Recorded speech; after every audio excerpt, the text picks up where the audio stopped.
All right, good morning, everybody. If you could take your seats, we're going to get started here. Good morning, yes. Call and response. All right, I am Raven Whittington. I'm an attorney with Porter Simon Law Firm, and I am your humble host this morning for the August Good Morning Truckee, and we are going to have a program that is called Updates from Our Neighbors. And it'll feature updates from neighboring communities highlighting exciting projects, initiatives, developments happening just beyond Truckee. Hear how these efforts may impact our region and provide new opportunities for connection and collaboration. Our speakers this morning are Taylor Adams, President and CEO of EDAWN, which is the Economic Development Authority of Western Nevada, Beth Tanhoff with Donner Summit Association, and Steve Teshara. Woo! There we go, Steve. Sorry. With Eastern Placer Future. And our nonprofit will be Sierra Senior Services, Vivian Ruiz, who is the executive director. But let's thank our sponsors. The presenting sponsors are Kelly Brothers Painting and Tahoe Forest Healthcare System. Latte sponsors are the Town of Truckee, PT Revolution, Schaefer's Mill Golf Club, Ski and Lake Club, Moonshine Inc., Tahoe Truckee Media, Truckee Tahoe Unified School District, Sierra Sun, 101.5 Truckee Tahoe Radio, Porter Simon Law Offices, and Auerbach Engineering. Cappuccino sponsors are Tahoe Truckee Community Foundation, Goldring Travel, Boreal Mountain Resort, and Woodward Tahoe East River. Public Relations and Marketing, JKAE, Tykert, and Trout Creek Outfitters. Espresso sponsors are Mountain Hardware and Sports, Mountain Lincoln Construction, Tahoe Dave's, Peak Digital Studio, Dixon Realty, LP Insurance Services LLC, Contractors Association of Truckee Tahoe, Martis Valley Mobile Notary, and Lyft Cowork Conference and Wellness Center. And thank you for everybody at the Chamber and the town for making this possible. And now let's go around the room to do introductions. Alex, start with you. All right, Ian. Good morning. Services.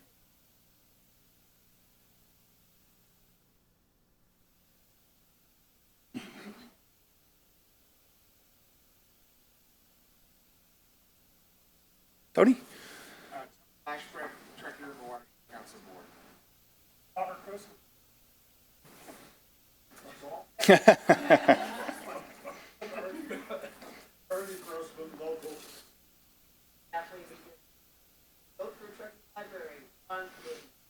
All right.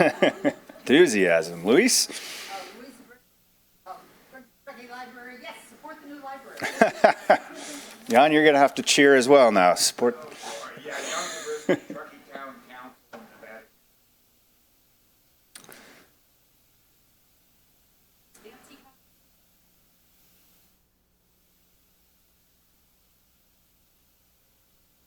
Chris, let's do you.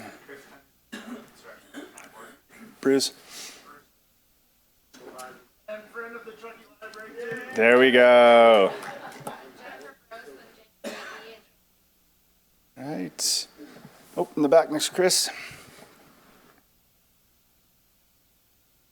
Thank you. Trisha? I'm Trisha with membership.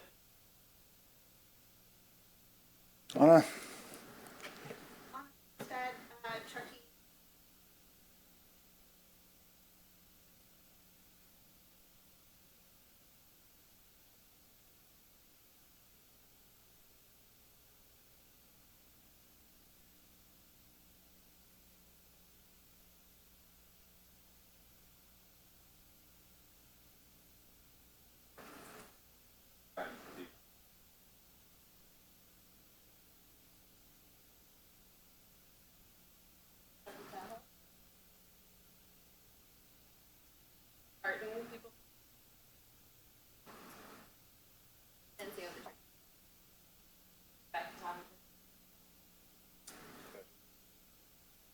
All right.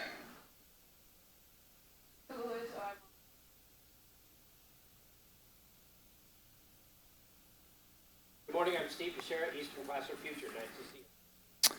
Thank you all for being here, and we're going to start this morning with Taylor Adams, as I said, the president and CEO of EDAWN, and we are going to sort of break tradition and let Taylor answer questions before he takes off because you need to leave by 9. All right, so let's welcome Taylor Adams. Thank you.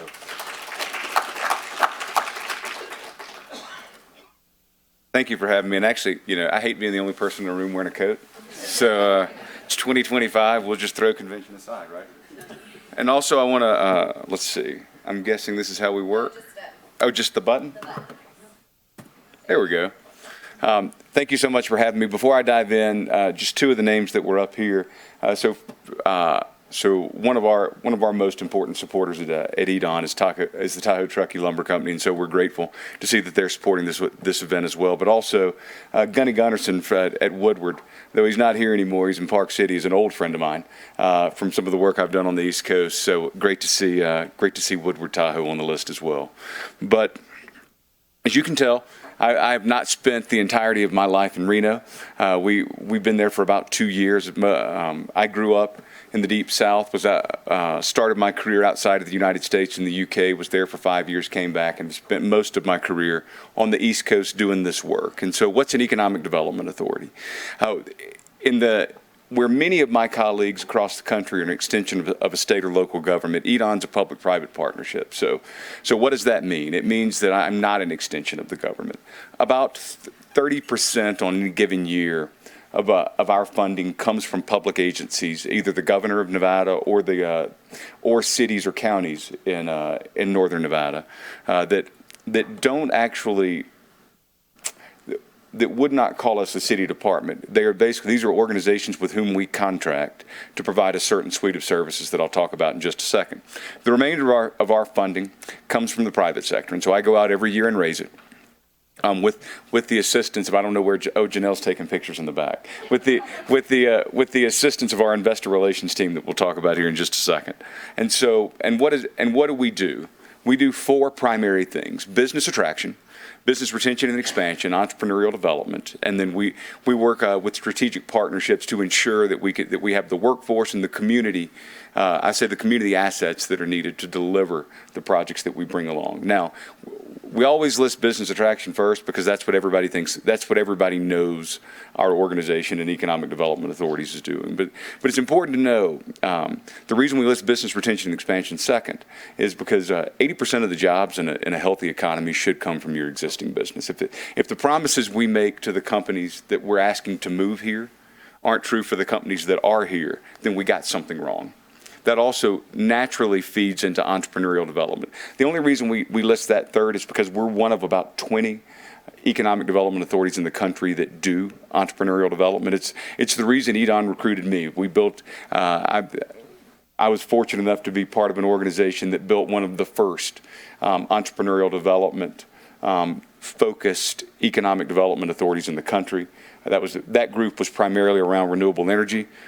In the interest of not burying the lead, that's why EDAWN, back when lithium was acceptable in America, the thought was that would be the future of the Northern Nevada economy. I still believe that it will be, and that's sort of how we ended up on the East Coast. It was entrepreneurial development and then tech scaling around what would be renewable energy uses that brought us to the West. And then strategic partnerships and workforce we mentioned just a minute ago. What do the last 12 months look like? Now, it's important to know we run a fiscal year that starts on July 1, ends on June 30. So what you're seeing here is a year of activity in EDAWN. And I'll give you some totals here in a minute, but I always like to start with just a quick summation of the raw data. It won't surprise you. People in my world, every time I put a chart on a screen, I get 100 questions about, well, is that true? Is that real? Did that really happen? It didn't happen in my neighborhood. So I've just learned over the years, let's start with the raw data. And so you can see here are the announcements that we made in our last fiscal year that ended on June 30th. This is, by the way, represents the toughest year that I have ever seen in economic development.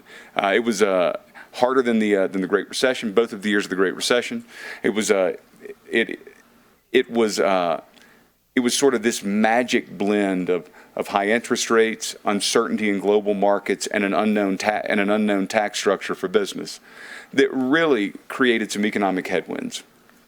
Also, it's important to know, and I just can't emphasize this enough, we're coming out of the two most difficult years of venture funding in the last 50 years. And by the way, why am I saying 50 years? Because we've only charted it for 50 years. I believe it's the two hardest years of venture funding that our country has ever seen, certainly that the world has probably ever seen. And so as a result, we had real economic headwinds. I'm so happy for the work and so proud of the work that our team did to deliver these announcements. Now, let me give you a little simpler look at it. What does that mean? So you can see here, logistics and distribution making up about a third of that, advanced manufacturing making up 12%, and then the remainder being in tech. I'll pause here and say, if you were to back up to the Great Recession, if you looked at the 5 years prior to the Great Recession, all of the growth, I won't say all of the growth, let's say 60% of the growth in Northern Nevada would have been directly attributable to either hospitality, specifically gaming, or some direct provider to hospitality or gaming. Great Recession happens. Vegas comes out of it. The community leaders in Reno at that point saw pretty quickly that gaming wasn't going to bounce back to the extent that they were seeing in Vegas. So that's where I would say the diversification of economic uses in the community began. That was Now that was if you watched the development on the 80 corridor at the Tahoe Reno Industrial Center, that was driven almost exclusively by distribution. And so if you look, that's where hundreds of thousands of square feet were built in the distribution space. And as you can see, it's still a pretty healthy part of the economy at 30%. But if you look at those years, it was about 70% of the growth. 2017, a destabilizing event happened. Tesla decided to build a factory in Northern Nevada. Nobody thought that you could do advanced manufacturing in Northern Nevada. They didn't think you had enough people. They didn't think you had the workforce. They didn't think that any of the inputs other than very inexpensive real estate were there. However, since then, Northern Nevada has proven over and over and over again that it can do advanced manufacturing very well. And what's great is our higher education and secondary education providers have amended their program to now do a much better job than we did a decade ago of preparing people to enter a career, to be a great day one employee in companies where those skills would be required. And so what we see today, we see that over half of the industrial location in Northern Nevada is directly attributable to tech or advanced manufacturing. What does that mean? That means that the average value of a job that we recruited over the last 12 months or that we assisted over the last 12 months was just over $87,000. That's a fundamentally different economy than any community in Northern Nevada could offer a decade ago. So we're very excited about that. We've seen, We've seen a real increase. When Tesla came, we saw for the first time the value of an average assisted job in the industrial space move above $60,000. It's moved considerably up. When I got here 2 years ago, we were at $74,000. This year, I don't know that we'll hit 90,000. Need to see a census update, but I do believe that we're on the cusp of being able to say that the jobs that my company is assisting are coming in between 88 and 90,000 per. And why is that important? That's important because there will always be jobs that organically come to us that pay less. That is the nature of the economy. And as long as there's cheap real estate, there will be low value jobs that come with that cheap real estate. One of the things that we're working very hard to do is ensure that the jobs that we recruit not only pay a living wage, but allow someone to really engage with the economy in a way that ensures that the American dream is still alive and well in our part of the country. And so we're seeing that happen, and we're very proud of it. I'll back up to 2024. I like to show the difference, and this is probably the easiest way for me to illustrate the challenging headwinds that we faced over the last 2 years.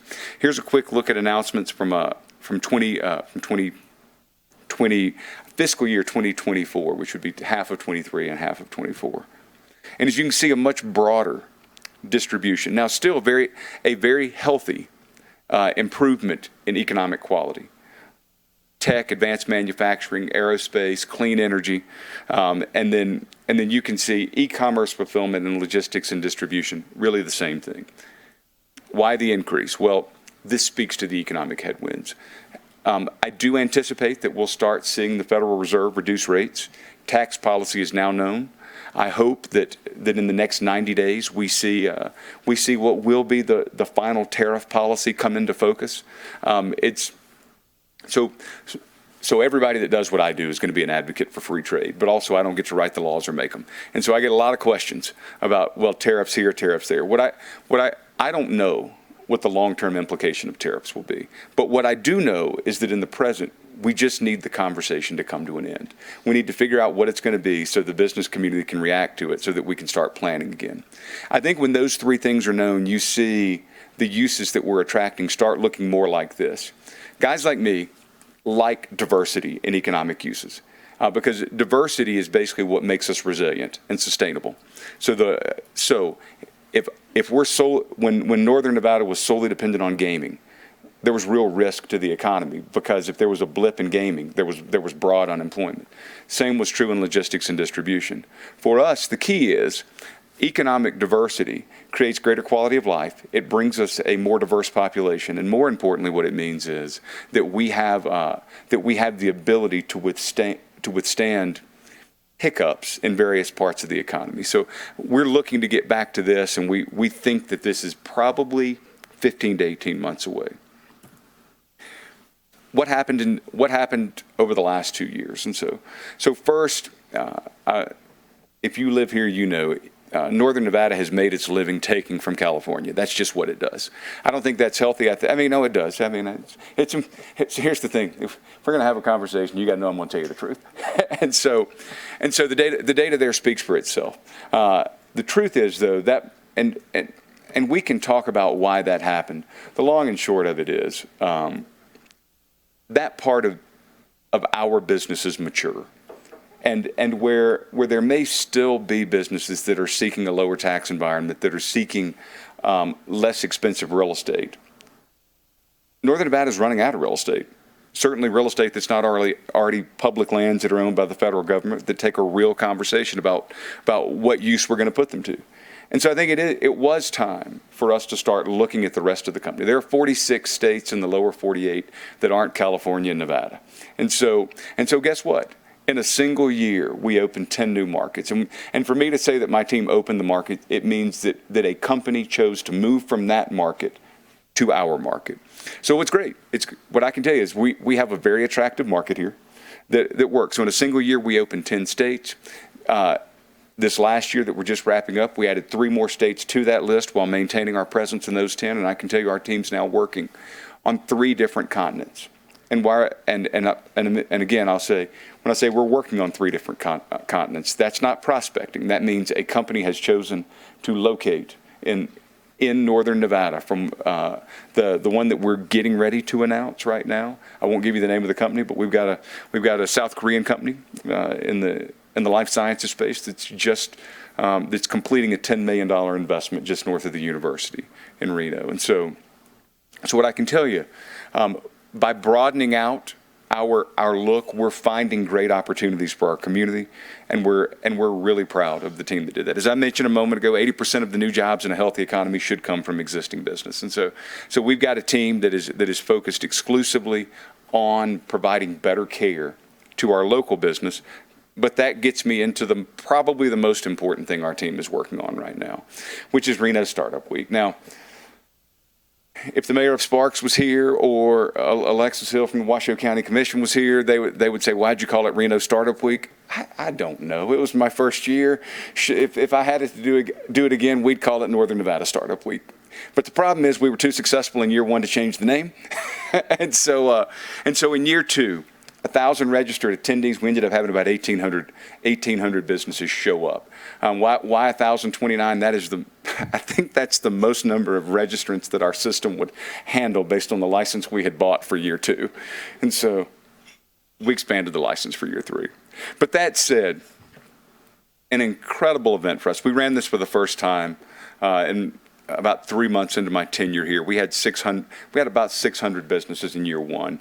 1,800 last year, and we're heading in to Startup Week year 3.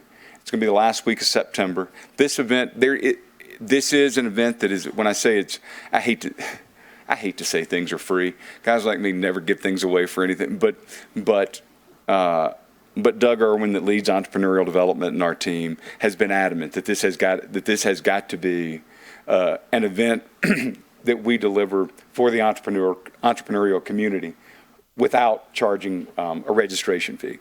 Excuse me.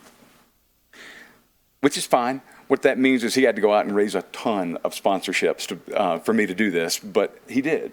And so what I'll tell you is that there is no charge to participate in Startup Week. Please come join us. Some important things happened last year. We picked up an EO global sanction. That's a big deal for us. And secondarily, we now have a Startup World Cup sanction. So there's a pitch competition that everyone can come and see. Excuse me. There's a pitch competition that everyone can come and see.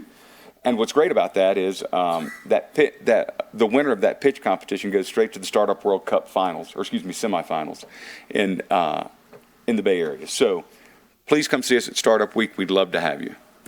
Thank you very much. Oh, look.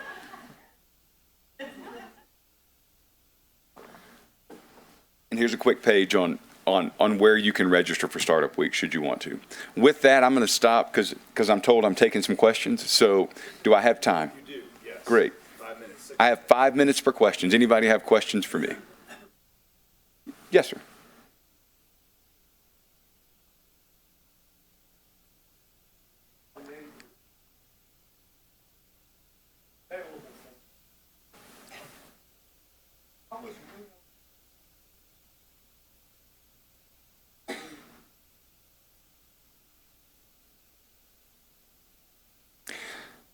So for those of you who might not have heard the question is, with all the growth, what does that mean basically for water? And that's a quick summation, and particularly for both, and I'll hit both residential and commercial use if that's okay. So, so first, if John Zimmerman from the Truckee Meadows Water Authority was here, he would tell you he just completed his water resources plan update, and that he's got 50 years of capacity, and really he believes he's got 100 years of capacity. Now, let me offer a quick caveat there. If we were standing in the Las Vegas Metro 50 years ago, they would have told you Lake Mead was forever. Here's the thing: when you're talking about projections on water supply, and this is where I'll try not to bore you. I'm an economist by trade, and so, but here's what's great: water resources engineers do math the same way economists do, because all we have is basically past usage. So the way that economists do economic forecasting is we look at a fixed window of time in the past and use that to project the future. You do the same thing in water. So this is where things go wrong for Lake Mead. If your trend is here and you expect it to stay here, you're fine. What do you do though if it does this? That's the question nobody really has the answer for in the present.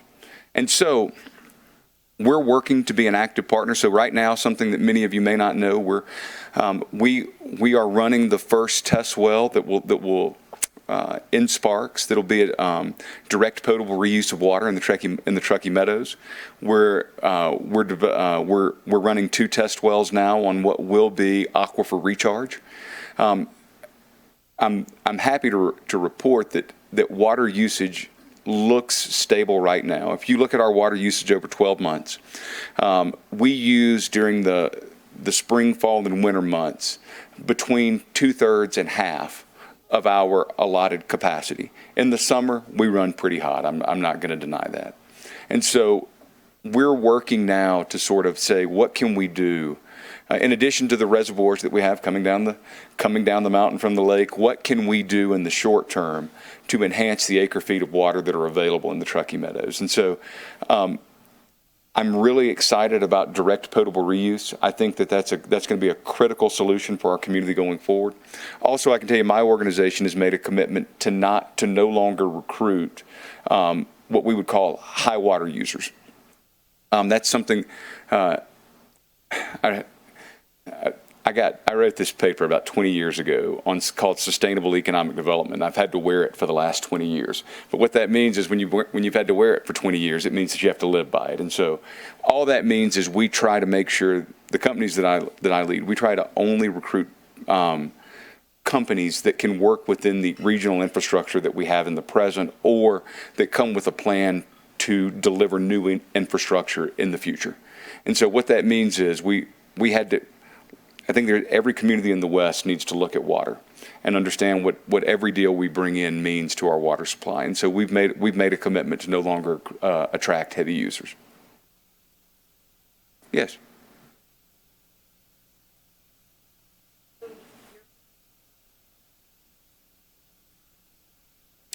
So right now, the biggest thing I'm working on is, and fingers crossed, we'll know in the next 10 days. We're trying to bring in $1 billion worth of World Bank money that would go directly into renewable energy power generation in the West, specifically in northern Nevada. We think that could result in up to 1.5 gigawatts. In reality, it's probably 800 megawatts. The good news we have, though, is we've made a commitment not to cite any heavy energy users without the certainty of a will serve letter from either the utility or the construction of some sort of energy behind the meter. Why do I think renewables are so important in this space? If you look at present air quality caps, regional air quality caps in northern Nevada, most are thin enough that you're really not going to be able to do meaningful natural gas generation, even if you can provide the supply. Now, don't get me wrong. There will be private providers who will try to build it. Those just won't be our projects. I can name 4 that are racing to get what capacity they can right now. But at minimum, that's a 2-year permitting window. And so for us, we do think that there's an opportunity to deploy a mix of solar and geothermal over the coming 12 months that can meet some of the demand that's in front of us right now. Short of that, though, you'll see most of the future users go to the east. But everyone that's in our pipeline right now has already got a will serve letter and a date of delivery from primarily from GreenLink 1 and 2, also renewable energy systems that are coming up from the south. And if they couldn't get in that system, we didn't sign them. Yes, sir. Housing. Sure. Obviously, northwestern Nevada, quite tight. Power that it once had. How does that fit into your metrics? You talked about Sure. value of job. So what I love about all these questions, this is all the work that I personally do. So as you saw, I have teams that do the things that we showed you, but everything we're talking about here, call it the community-centric issues, are the things that I personally work. And so we're on the cusp. So first, we've had a fairly broad expansion of multifamily housing in northern Nevada, and that work is continuing now. I will admit in the last rate increase, the cap rates on that got thin enough that we saw most get shelved. But what we do know, as soon as we get a rate decrease, some of that will come back in. Where I like multifamily housing as a short-term solution, I think it is critical that we really work to create avenues for what would be young professionals in our country to own homes. I think for me, the American dream still runs through home ownerships, and I'll be honest, we've not done a fair service to our professionals entering the workplace over the last 5 years. So one of the things we're working on right now, I think we'll announce the first of these in probably 6 weeks. But we're working with a developer that's going to do. These will be 750 unit developments. Pretty tight, low rise, a blend of single families and sort of townhomes, but that will offer brand new housing, amenitized like you would expect for what would be an owner-occupied subdivision, and with a strike price between $285,000 and $315,000. And we'll build 2,500 of those in the next 5 years. Now, that's a start. I need about 5 developments like that. But that said, that will create a road for some of our young professionals to enter the world of home ownership. And really, what we all need, is we need churn to return to the market. When you look at housing stock, over half of American homeowners still have a mortgage that's below 4%. Nobody's buying up right now, and so the only way to solve that is to get more people on the front end that are coming in at these rates and can ride them down, or if they stay where they are, that are in the system at that number. And so we think that we'll build 2,500 new units of owner-occupied housing in the next 3 to 5 years and try to add them more there. I bet I'm out of time. You are, but let's do one more. Yeah. Truckee's a tourism-based economy. Sure. And what do you recommend? Oh, wow. Well, thanks for letting me finish with an easy one. No. What I always like to say in this is there are broad examples of economic developers nationally that have destabilized communities chasing the wrong deal. It is what has driven a reputation for our industry that's not always positive. And so for me, what I like to say is it's impossible for me to answer that question as someone who doesn't live here but who visits here. What I can tell you, though, is for every community, I think it's imperative that you're your most authentic, best self. So if it's tourism, healthcare, and sort of what would be higher order uses, I would encourage lean into that in a way that creates a sustainable road to growth for your community, but that doesn't break call it the cultural pillars that have defined your community in the short term, or really over the past 100 years that you've been here. And so for me, that is what we do in Reno. The reason that we're leaning into these uses is I'm looking at what the university's doing, I'm looking at what the community college is doing, I'm looking who's coming to our community organically. And then I'm trying to build a program around what is our most authentic, best self. And I think that, and by the way, what's great is it's the old line: if you spend all your time keeping up with the Joneses, you never become them.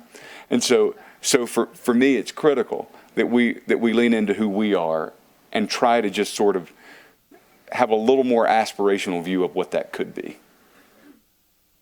Thank you. Thank you. Taylor Adams, President and CEO. All right, up next we have Beth Tanhoff with the Donner Summit Association. Welcome, Beth.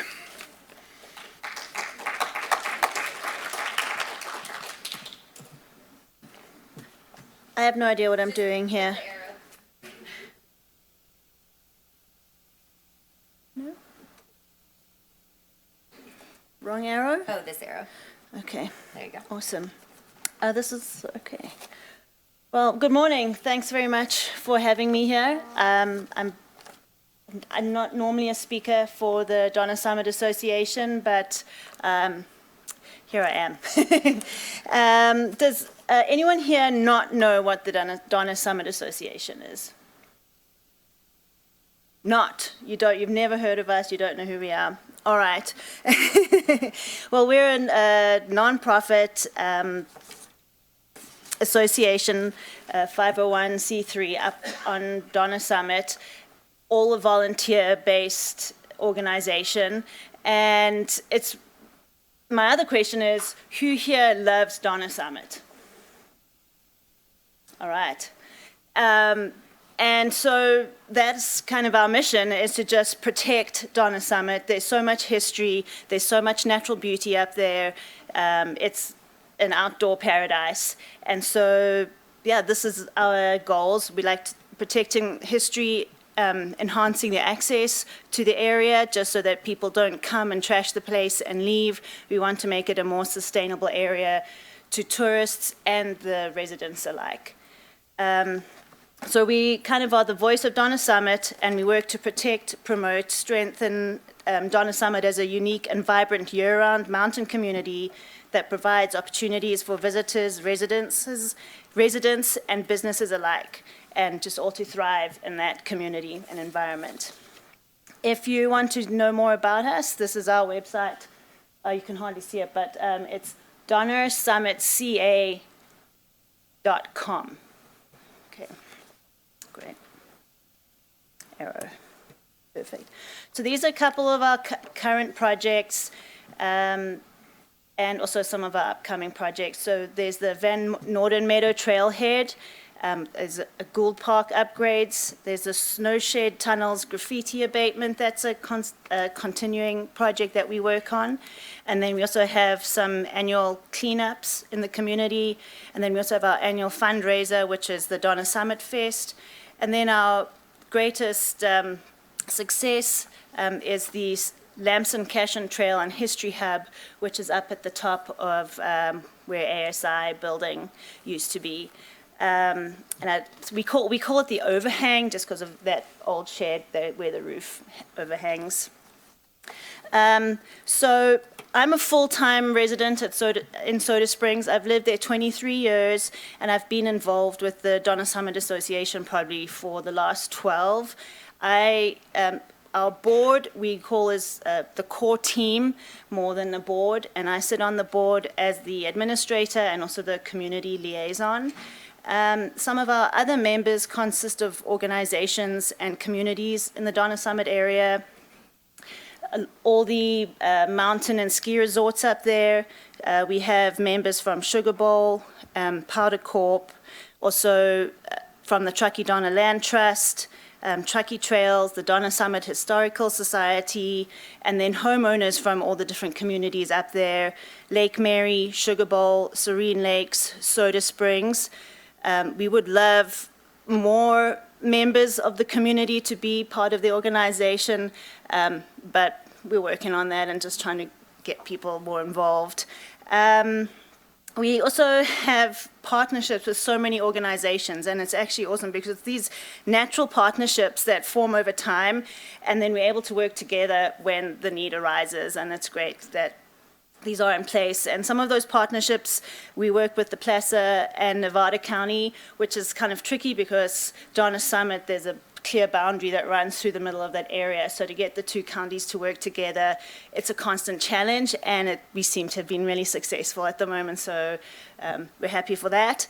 We also have Visit Truckee, JK Architects and Engineering, do a lot of voluntary work to help with some of our projects. We're also involved with the South Yuba River Citizens League, also known as Circle, the National Forest Service, all the local resorts, a lot of local organizations, businesses, and homeowners associations. And as I've said, it's just great to have all these partnerships and that we work together with. All right, and I am not. All right, so the first project.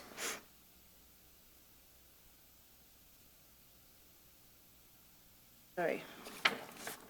Yeah. The first project that I'm going to talk about is the Van Norden Meadow Restoration and Visitor Hub. I don't know if is anyone here familiar with that project? Okay. So this is an ongoing project that began in 2022, and the Van Norden Meadow, it's undergone immense transformation from where its original natural condition. It's been a lake, and people have water skied and canoed on there, and we're trying to restore it back to its natural condition when the natives passed through there and used to live and flourish in that meadow. So the project's been managed by Circle in cooperation with the Tahoe National Forest, who's the landowner of that land, and it's actually the second highest lying meadow of its sort of its type in Northern California. I think Tuolumne Meadows is the first, and then this is something a similar kind of ecosystem that flourishes up there. And so part of the project includes trimming. And let me go to the next. So here, I don't know if you can actually see, it's not that clear, but this is on our website if you want to see. So this is a proposed scope of the restoration actions from 2022, and a lot of this has actually occurred. And the projects have included trimming or grading the dam berm that used to be there, and removal of the spillway, clearing all these thickets of lodgepole that were using up a lot of the water that was available there, and drying out for the rest of the vegetation. So lately I've I've living up there full time, and I'm walking my dog in that area every day. I see how green it is, and I think it's just because there's more of a water resource available in the meadow. So it's really great to see this transformation happening in person. And then also the removal of or burying of these invasive canary reeds, canary grass, and then they've also planted these willow stakes. Just kind of these bundles of willows to reduce erosion and to restore the natural flow of water. And then they've also replaced a bridge that was really narrow, a bigger bridge that can accommodate grooming machines and also machines that can go in and do work and trail work in the meadow. So, and then some of the other work includes formalizing trails and adding signage, and also incorporating some of the remaining historical trails around the meadow into a trail that people are going to be able to walk around the meadow and have viewing platforms and have interpretive signs, just to learn more about the original area there. But Donna Summit, two things are true in any tourist area. It's trash and toilets. It just seems to be a common issue. And so the Donna Summit Association is working with Nevada County on an RFP for an outdoor visitor center and a trailhead on the west end of the Van Norden Meadow. This will have vault toilets, viewing areas, and interpretive signage. All right, and so, slide.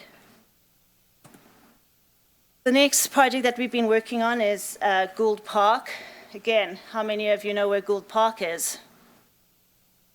Yeah, great.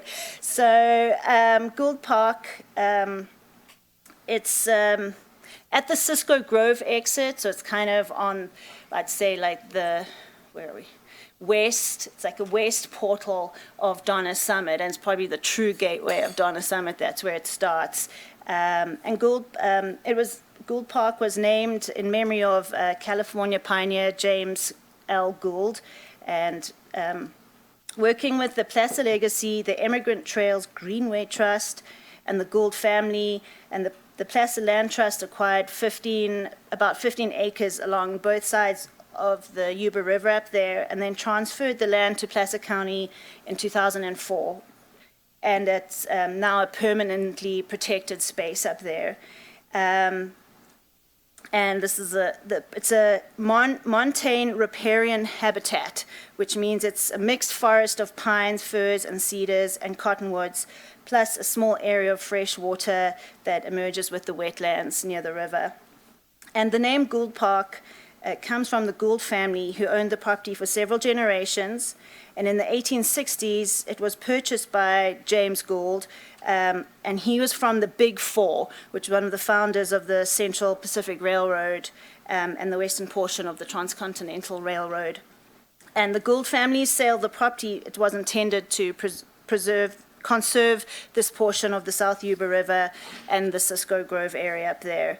And then also, some of you might be familiar with, I don't know if I have a photo here, but some of these things up there, and so this is also part of it, the historical stone little gift shops that are up there. So Placer County is the current owner of this property, and they remain committed to preserving this area, and also the biological resources of the river, as well as the historical importance of the area. So in our Donna Summit, we've become involved because we're interested in increasing the visitor awareness and of the historical and the recreational value of this area. And also, as I said, it's like the western portal of the Donna Summit corridor. And so what we're going to be doing, we had a meeting with the community just to kind of inform them of our intentions, and from that feedback we realized that they really want minimal work done there, and so we're going to just do minimal improvements, clean up some of the pathway with a few interpretive and historical signs, put out a few picnic zones just so people have a specific place to go and don't end up camping in someone's yard, and then also there's an artist corner with a plaque there, and we're going to put out a platform where people can stand and observe. That is, and then also with current vault toilets, and we're going to put up, because so many cyclists go up and down that corridor, there's going to be a bicycle repair station. This as well, we're doing this with intentions to encourage visitors to drive more on Old Highway 40, and then also to highlight that interpretive 20-mile museum from the Donna Summer Historical Society. Some of the partnerships that we have involved with this project is JKAE, who's done a lot of the design, Placer County, the Cisco Grove residents, and then also the Cisco Grove campsite has under new ownership, which is now called Camp FIMFO, which stands for Fun is More Fun Outside. Let me see if I... So anyway, here is some of it's like the proposed rendering from JKAE about some of the areas. Can anyone see that? Everyone see that? Okay, great. And then, so a little bit about the Artist Corner. It's kind of in memory of Susan Cooley-Gilliam, she was a big advocate for conservation in that area, and she fought cancer in her last days. She went there. This is one of her happy places, and one of her requests was to preserve this area, and so this Artist Corner is in memory of her. Oh, okay, great. Graffiti. So our other ongoing project is the graffiti abatement in the snowshed tunnels. We've just had a work day there. It involves painting over the current graffiti and tagging there. Graffiti in itself is an art, but what goes on there is not an art. It's really just, it's offensive. And so mostly because that site really is a historical site of part of Donna Summit and the Transcontinental Railway history. But I'll go back to the project. We collaborate with the community, volunteers, and Sugar Bowl staff and their equipment. They loan us a lot of their sprayers, and then also a lot of the climbers. John Scott, who's a Donna Summit resident, he gathers up some of his climbers, and so we have these group work parties where you come and we paint over. We also use this paint called elephant snot, that when you paint on it, the paint actually doesn't stick, it just runs off. So, but also once that's done, people are like, oh, this is awesome, we have a fresh palette in which to put more nasty stuff on the walls. So it's an ongoing effort, and I don't know if it'll ever be a permanent, if there's ever a permanent solution to that. But just want to highlight the historical relevance of that area. It's, there's also another nonprofit organization that we work with called the 1882 Foundation, and their goal is just to educate people about the Chinese contributions to the U.S. history. And let's see that I lose my way here. Sorry.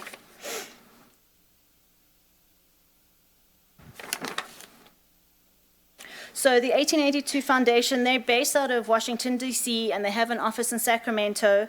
And like I said, their goal is to educate people about the role that the Chinese have played in the establishment and growth of the United States through time.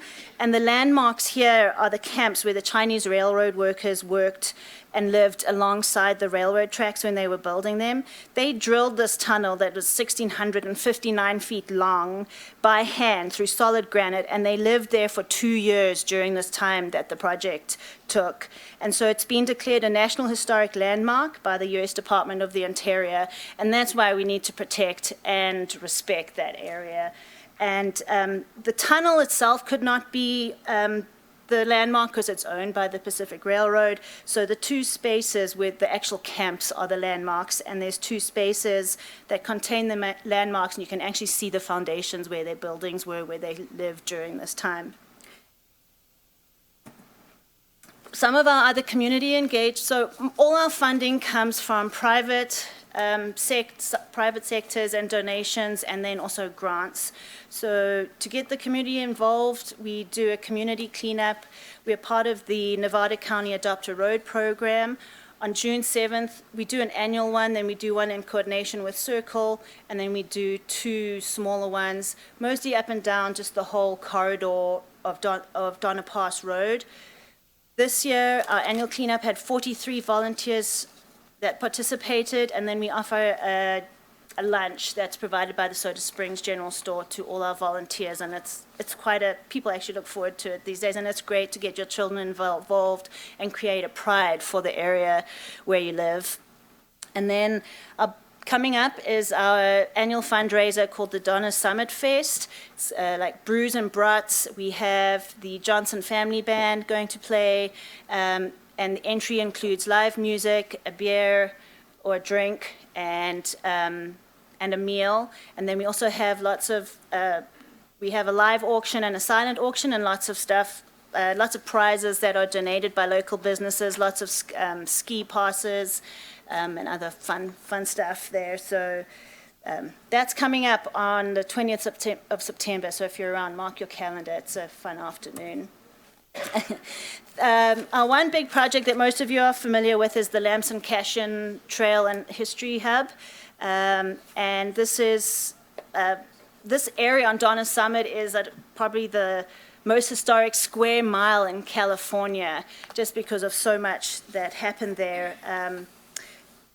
It's due to its role in the expansion and development of transportation, communication infrastructure, originating with the Donner Party, and then also the first Continental Railroad, the highway, the air route, and the telephone line all crossed this area. So there's a lot of history embedded in this area. But this hub, I'm sure some of you have visited it. The parking there is currently constantly full. It goes up and down the road, also and down to the trailhead where Lake Mary is. We're installing new plaques as everyone wants to be part of this history. Some of the new plaques that commemorative plaques we're installing there. Of the Railroad Society, the Clampers, the National Historic Civil Engineering Landmark, because they also feel it's a big engineering landmark to them, and then also the 1882 Society. We've expanded our restroom amenities, with snow being a seasonal constant there that, we know every year it's going to snow there. It's very difficult to have restroom amenities, but mostly during the summer and the spring and the fall, we have 3 porta potties up there that we sponsor and service to the area. So that's some of our projects that we've been doing. So yeah, we all love Donna Summit, and we appreciate all the collaboration and support that it receives. I have a list that I'd like to pass around. If you want to receive any updates or come to any of our meetings, you're more than welcome. If you can just put your name and email here, we can invite you and let you know about any of that there. So thanks very much, and yep. All right, thank you, Beth. We appreciate it. Awesome. All right, up next, Steve Teshara with the Eastern Placer Future. Steve? Thank you, Raymond. So which is the arrow, Jessica? On the computer. This one? Other way, sorry. There we go. Okay. So, Steve Teshara. What a great place we live in when we can get up in the morning and be with a room full of community leaders. This is really a presentation about Eastern Placer Future, but it's a presentation about leaders. And I want to introduce Sarah Coolidge, who's a member of our 11-person team that is leading this effort, which, as we know from our Truckee experience, is not easy.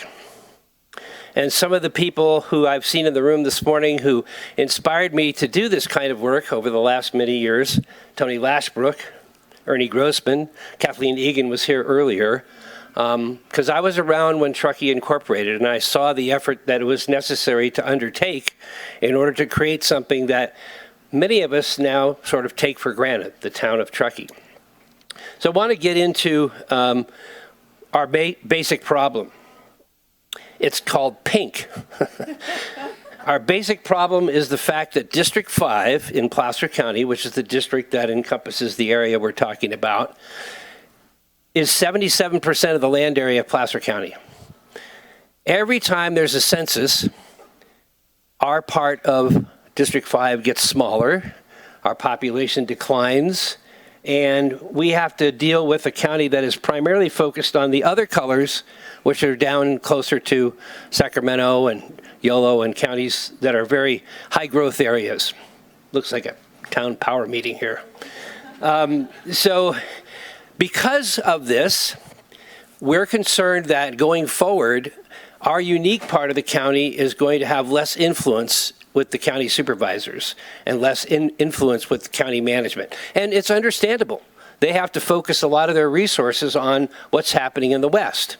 So the fundamental reason for this whole process is to help leave a legacy for those who are here now and those who come after, so that there will be a potential town governance, like in Truckee, that we can do and make decisions that are more pertinent to our area. Again, nothing against Placer County. They do a lot of good work, but they have a huge area, and we're a smaller part of that every time. So it's about, as it says here, not what should we decide right now, but who should make the decisions, and we believe it's more the people in this area.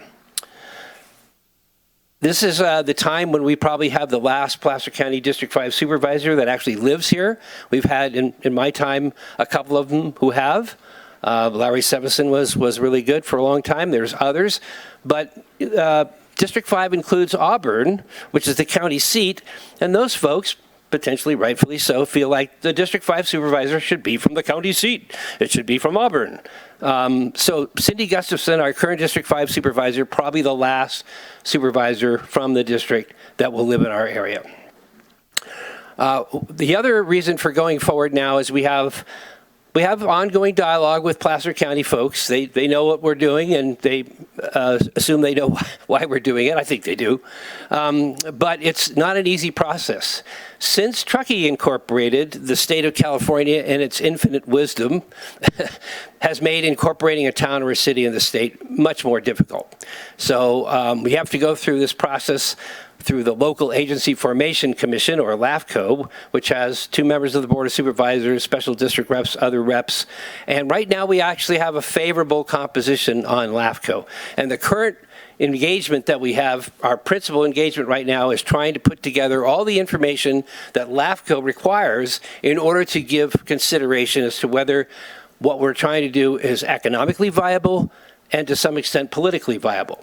So we're putting together our application, and we have to provide a map, we have to provide a special district overlay, and we have to provide a lot of other information. So we're completing that information right now. We have engaged the services of a pretty high-profile law firm to help us, because this is not something for people that, for those of us who haven't done it before, it's not something you can do on your own. Let me say it that way. And we're keeping, of course, in touch with the county and letting them know what we're up to. We did a community survey in the spring to look at the people who live in the proposed area, and I'll show a map here in a minute. And so, here's the situation. If you were to vote on such a thing, would you be favorably disposed to supporting the foundation of a town government? And it was overwhelmingly positive, like 60%, and then depending on what you know or what you might be willing to learn, it went higher than that. So we feel pretty good. We have from 2023 an initial financial feasibility study which used county revenues and expenditures in this area, and the end result of that was, it could be financially viable. But when you go through the LAFCO process, you have to do a more formal, independent analysis of your fiscal situation. In other words, the state law in California requires an incorporated city or a proposed incorporated city to have a certain amount of general fund revenue. So you have basically a cushion based on what you think your expenses are going to be. So we are in the process of getting ready to do a petition drive, signature gathering. We have to have 25% minimum of the registered voters within the proposed town boundary to say to LAFCO, we support exploring this opportunity. So LAFCO is going to do a fiscal analysis. They're going to do an environmental analysis. Is there any environmental impact of doing this? And then they want to know that there's at least a 25% plus majority of the people in the area that are interested in them doing this, so that they would say, okay, you've shown us enough that we're going to do this work. Probably the scariest thing about all this is the money that it costs to go through this process. And we're a community, there's probably 9,000 registered voters. You know, our population is probably a little less than the town of Truckee. And how do we go through the great maze of the bureaucratic process that you need to go through in order to have some opportunity for self-governance? It's not easy, and it's purposefully not easy, but that's what we're facing. So this is one version of the map that we did in the beginning. You'll see there's a big white area in the middle. And then the town boundary would go from state line down to the county line with Placer and El Dorado on the west shore, up the 89 corridor, up the 267 corridor. And in talking with our legal advisors and looking at the LAFCO process, they say, you know, we're more into contiguous areas. So this is not a contiguous area. The reason that it was originally left in the big white space in the middle is because it's principally Forest Service land, some state land in there, but there are some pockets of privately owned land in there, and LAFCO calls those islands. And they don't like islands. So we have a new map that basically shows this entire area in blue. So this is something that you learn when you go through the LAFCO process, what the rules of engagement are, what they like you to do, what they don't like you to do. So we're already making changes to our map and our process to deal with what we know the LAFCO concerns would be. The new town would be structured a lot like it is here in Truckee, where you have a town manager, a town attorney, you have a town council, 5 people. Right now, our application shows that they would be elected at large as opposed to by district, because we're a pretty small community. You have to fill in certain things. So LAFCO says, well, what are you trying to do and how is it going to be structured? Because they have to know that in order to properly judge your application. And we would do many of the same things that the town does, zoning and land use, economic development, local law enforcement. So again, we've learned a lot from the town of Truckee, where Truckee had a contract with Nevada County Sheriffs for many years before they stood up their own police department. That's probably something similar that we would do. Police department's a huge undertaking. Road maintenance and snow removal, which of course one of the big drivers of the reason the town is formed. Transit and related services. And it lists here animal control. But one of the things that I personally like about this concept, if we're able to pull it off, is that we could have a lot of partnerships with the town. And I think the Truckee Library situation is a great partnership between the town, Nevada County, Placer County, Friends of the Truckee Library. You know, it's a regional benefit, and the different jurisdictions could participate in a regional benefit that might be otherwise unaffordable for individual jurisdictions. So in my mind, the idea of a town is pretty cool. We would be neighbors of the town of Truckee and be able to do some things together, maybe even beyond what happens now. We also learned from the town of Truckee that we're not going to get into the business of consolidating special districts or saying they should merge with the community, the town. That was an important lesson that Truckee learned, and you know there's up and downsides to that. But you know the special districts that we have in our community are providing valuable services. And they are a big part of the things that we enjoy about our community. So we're not merging any special districts or telling them they need to be part of the town. And of course, we have a number of institutions in our community that are multi-jurisdictional in nature: the school district, the hospital district, the airport district, just some examples. So we're not changing any of that. This is really just about the ability to have core functions of a community decided by people who actually live in that community. Of course, we're still going to have Caltrans and CHP. We're looking into, you know, is there an opportunity to do some things in partnership with Caltrans, because we all, at least in our area in particular, but here in Truckee too, we have highways that are part of our main street, our main transportation network, that we don't have as much say as we'd like to about how they're operating and how they're managed. Health and Human Services would stay with the county, just like it is in Nevada County. And of course, we're not proposing anything to do with our great and varied structure of nonprofits in our community. Nonprofits we also benefit greatly from, and hopefully we would be able to maybe even do more to help support our nonprofits as a town. So right now, it's August. You just reminded me. Thank you, Sarah, for reminding me it's August and not September. That we're working on our LAFCO application. We're going to start our petition gathering, but we can't do that until LAFCO gives us the green light. You could start gathering signatures.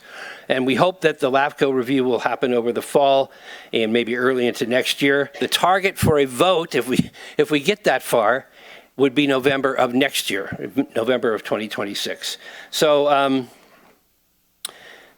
we're in a fundraising campaign. It's a chronic thing. We do have a GoFundMe page. Our website, which we're all volunteers on the committee. We keep it up, I think, pretty well for a volunteer group. It's easternplacerfuture.org. And I think Sarah distributed some cards, and Sarah can talk for a minute about our fundraising efforts. But we are a 501c4. We're a nonprofit that we put together, so we're not tax deductible. And this is the exploration effort. I want to emphasize that because some people think, well, am I going to be asked to vote on this? No, we have a lot of process to go through before we get to that. So we are exploring the potential for incorporation. If we get through that process and we get the go sign, then we would actually engage in a campaign to get out the vote and have people vote to support the town, which would be a 50% plus one vote. So I'll stop there. We can answer any questions to the extent that Raven has time for us to do that. And I'll let Sarah talk briefly about fundraising. You want to go there? Yeah, we want to keep that up there for the next half hour at least, if we can. Thank you, Steve. That was terrific. So there's a lot going on, and we know we only have a brief time today. We really, really want to make sure that you remember that even if you don't live in this proposed town, you might think it's a great idea to have a town over there instead of what we've got going on now. You might remember what it was like when there wasn't a town here, and maybe you're celebrating the differences and the changes that that's brought for you. And we know that you know people who live over there. So if you think it's a great idea, chances are your friends and your family and other folks that you know are also going to think it's a great idea. And if you take the time to go to easternplacerfuture.org, check it out, maybe subscribe for updates. I know some of you already are. Maybe you'll even consider donating some money to this effort. Your friends will too. And the more that happens, the easier it is for all of us. We have about 170 people, grassroots, who have donated through GoFundMe, little bits of money, some little bigger bits, but over $75,000 at this point, just from community members saying, yeah, I would like to know more about this. I would like to see if maybe this is a good thing for us. And you know more of those people because 170 people is, we know there's a lot more out there. So we're asking for you to consider supporting us in any way you can, including, as you see on the tables, this little card that says, I'll sign the petition, which you can only do if you're a registered voter in that region. We'd love to have you sign it, but you've got to be that, and it's not quite ready yet. But we want to know who wants to sign it, because when we know that, we can reach out to you the day we have the petition and say, here it is, sign it. The faster we get that done, the faster we'll get the LAFCO application in. So we have some urgency around that, and you can check that box. You can also check the box saying you endorse it. You can check the box saying you'll donate. Whatever you would like to do, we are happy to have it. I have plenty more cards if you don't have enough at your table. And please, if you don't see it in what we've shown you today, every single one of the people that are on this executive committee and the people that are signing these cards and stepping up, we see this as a region, not just another town and we're over there and you're over here. We all know that we go back and forth. You go over into our territory to ski. We come over here to shop. We have friends and neighbors that move back and forth. This is a region and we all love it and we all want to protect it and we all want it to be sustainable. So please, please, please put some of your bandwidth, your energy, maybe some of your money into this with us. Thanks so much for having us here today.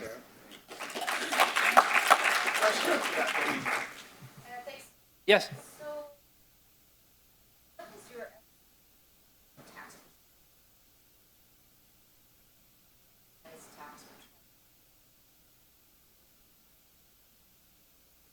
You assume accurately. So the TBID is not part of the town. The TBID is the Tourism Business Improvement District, which is a assessment district within this area of Placer County that is managed by the North Tahoe Community Alliance. And so that's a separate pot of money. But we do have on our website at least our initial financial feasibility study. And so that has some of the detail that you might be interested in. So if you go to easternplacerfuture.org, you'll see it. And yes, truth be told, the TOT that's generated in this part of Placer County is significant. And it's probably the principal reason that the town would show a general fund surplus. TOT is a volatile source of revenue, as we know, but for us, it would be very significant. And so, again, I would point you to that study, which is a 2023 study that's on the website. And then when we go through the LAFCO process, they will do an updated, more independent view of, and ours was independent, but it would be a much more, literally, a comprehensive fiscal analysis. And if that shows a similar positive general fund surplus, which is one of the ways they judge if you're able to become a town or a city, then we can move forward. But you've put your finger on one of the key elements, which is the transient occupancy tax. Yes, sir. What do some of the employers think of as Altera? So great question. We've had some conversations with those folks, and I think it would be accurate to say that right now they're watching. They have not said we are for this or against it. They're watching. There's some big projects that are out there, and we're just trying to reach out to them as best we can. Some of these are big corporations, obviously, that are headquartered elsewhere, but they have a significant investment in the community, and what they think about this would be pivotal, as we learned from, our good friends in Olympic Valley that wanted to incorporate a community there, and the major player in that neighborhood said, we don't think so. So this is a perilous path forward. And that's why I started out by saying leadership. Leadership is able to accomplish many things. And without leadership, nothing gets accomplished. And I think that we can talk to the major investors in our community about really being focused on the community. It may be in a slightly different way than they have been. So if the majority of people say we want to incorporate as a town, and they're out there saying we don't think we support you doing it, there's a campaign context to that, but there's also you're doing business in our community, and we would like to have you support what we're trying to do in our community. So that's the best answer I can provide right now. Tony and then Ernie.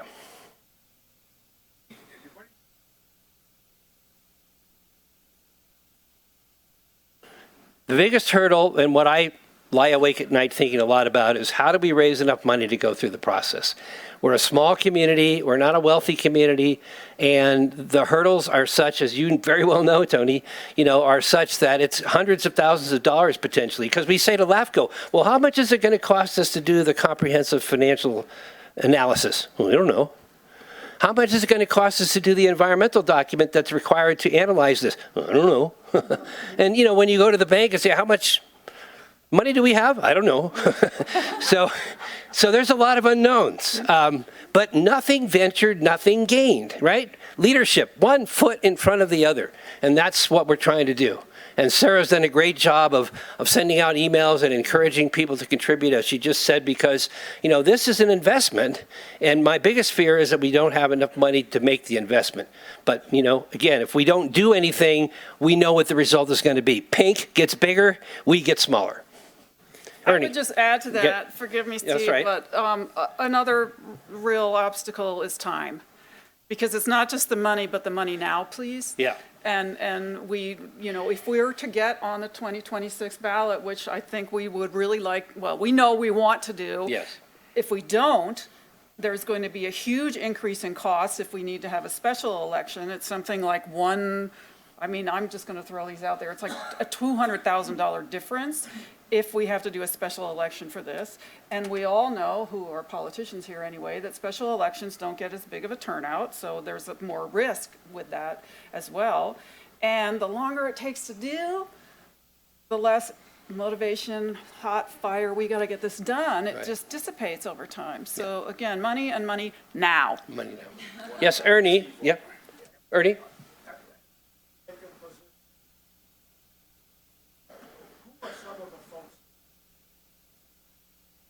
Well, you're looking at two of them. So our supervisor, Cindy Gustafson, is very supportive of us exploring this opportunity.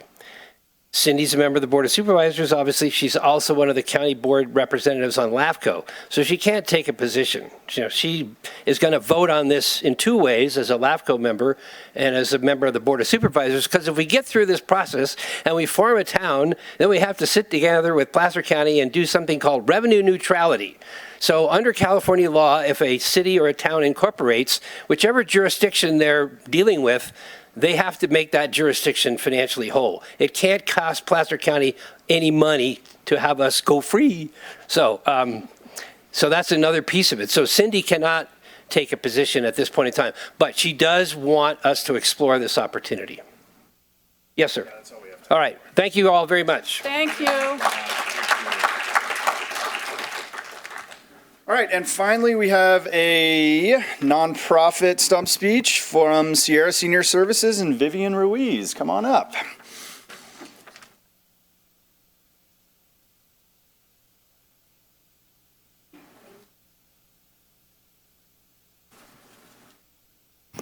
Thank you so much. Good morning, everyone. Good morning. I know it's the last one, but good morning, everyone.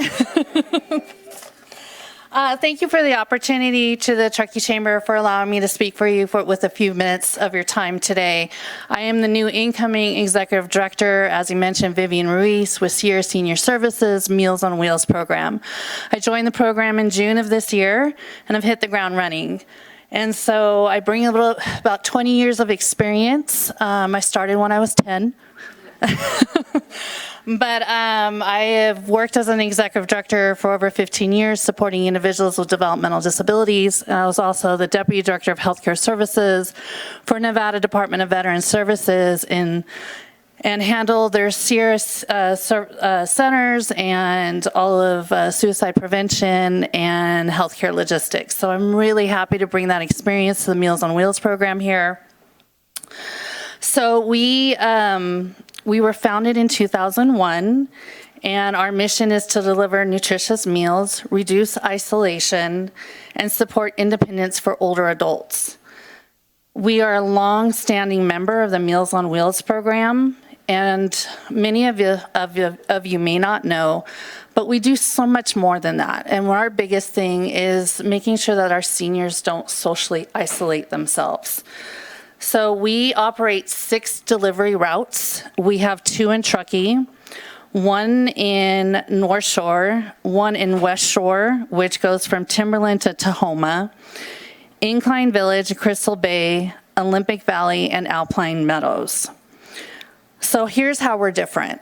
Unlike most Meals on Wheels programs, we operate our own fleet of vehicles. We have 7 vehicles. Most vehicles for Meals on Wheels programs, they have their volunteers that use their own vehicles. We have our own vehicles. We also do something very different. Most Meals on Wheels programs do like shelf life meals where they order the meals that are prepackaged and delivered, and then we deliver those meals. That's not what we do. We have a chef, a nutrition director on staff that prepare the meals. So we prepare the meals daily, so Monday through Friday, but we deliver Tuesday through Friday, and then we deliver enough meals for the weekend. So that's something that I'm really proud of, because we make sure we work with the dietitian, making sure that we provide well-balanced meals for our seniors, so 60 and over.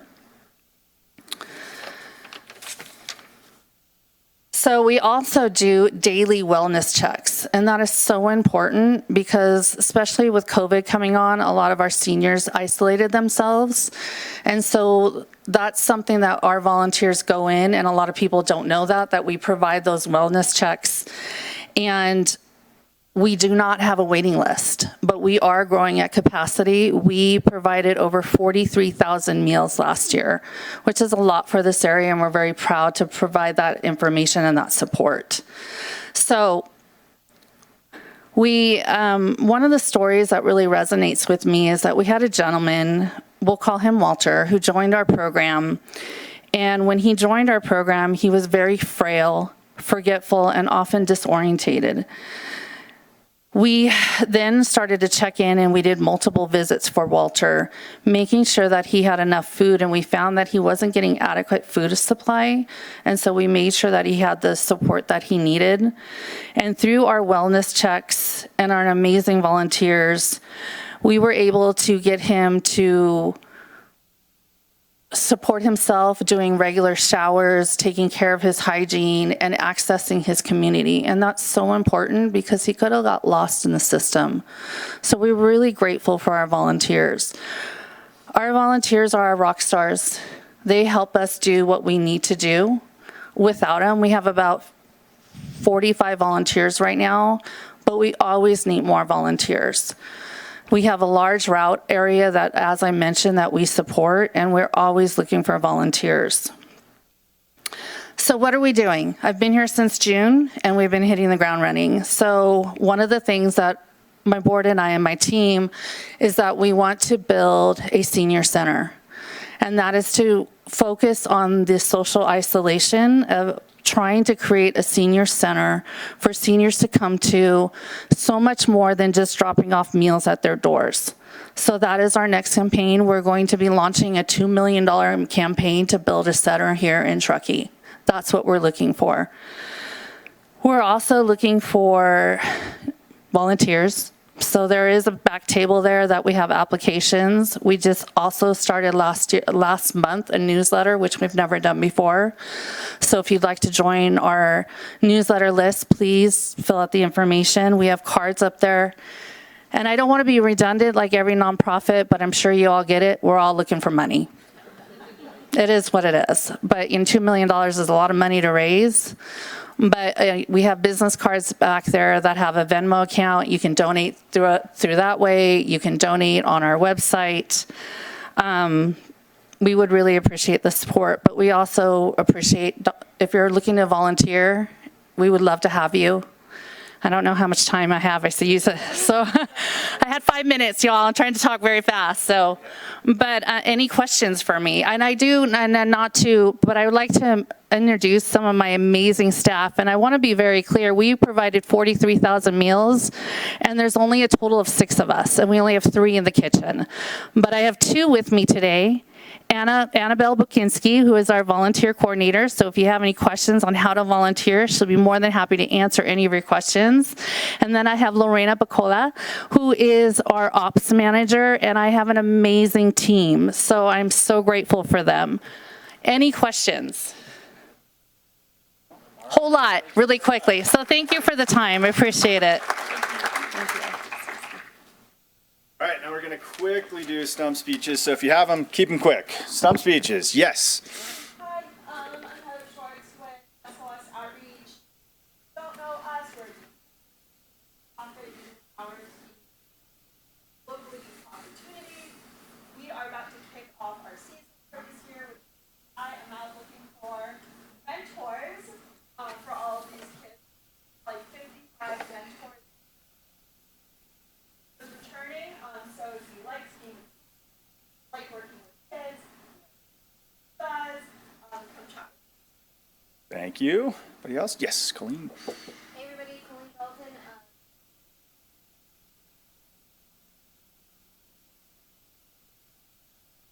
All right.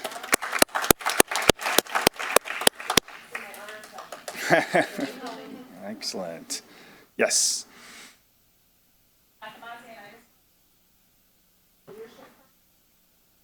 Starts in September. We talk about leadership. Those that come along with it, that maybe goal, or maybe some personal leadership, to continue to develop. I feedback. We're talking about running great meetings. How to build collaboration with people. April, if we're interested, or somebody is interested, so that you love your heart. So. I'm going to stand. If you have any questions, please stop in.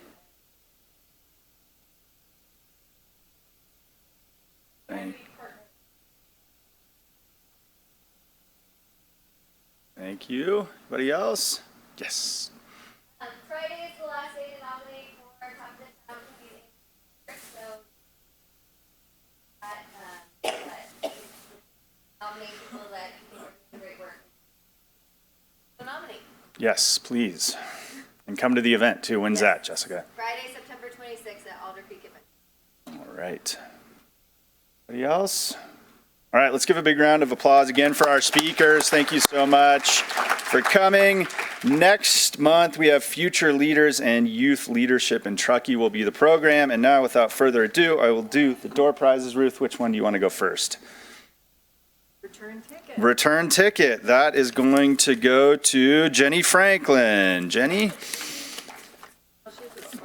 Okay, let's do somebody. Well, she pulled 2 cards, and both of them are hers. How about Ian? Ian, there you go.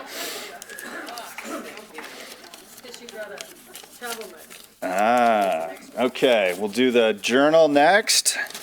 Sorry, I should be reading who these are from. You tell us, Ruth. Welcome Center. All Welcome Center stuff. Okay, so the journal will go to Heather Schwartz.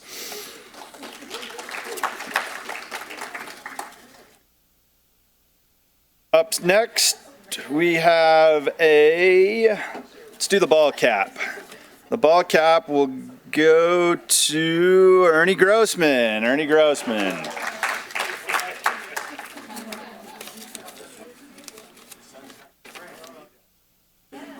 And last but not least, the Truckee t-shirt will go to Doug Burnett. Doug Burnett.